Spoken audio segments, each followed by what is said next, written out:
On ABC 7 at 6, we looked into the higher earning potential for those who graduate with an associate's degree or a technical diploma. Tonight, choosing the right school. ABC 7's Andrew J. Polk has tonight's special report.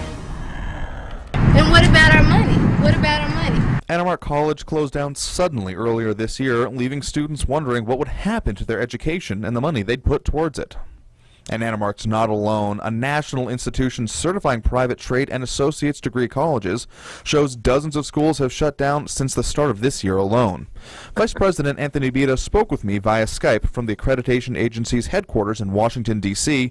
He sees a pattern in failed schools. The common thread is that most of their revenue is derived from federal student financial aid. The U.S. Department of Education oversees federal student loans. It can prevent federal loans from going to schools if it finds problems with how that money is actually being used by the recipient schools. Then they could be confronting a situation where within a matter of weeks or even days, they run out of cash. Anamark received millions of dollars in federal student loans this year alone. The sudden closure of this trade school earlier this year left hundreds of students in academic limbo with no clear path forward to either finish their education or get any of their money back.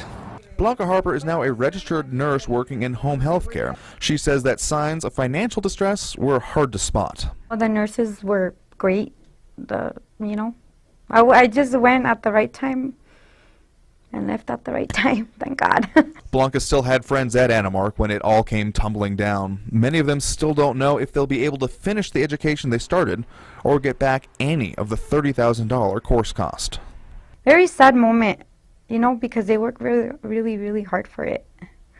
And, especially the ones that worked and paid cash and worked full-time and went to school full-time, it was hard. Accreditors say a couple of factors can help prospective students judge the health of an institution. Retention rates, meaning how many students who stay in a course actually finish it, and placement rates, the percentage of graduating or completing students who find jobs in their field. Anything below 70% is a red flag.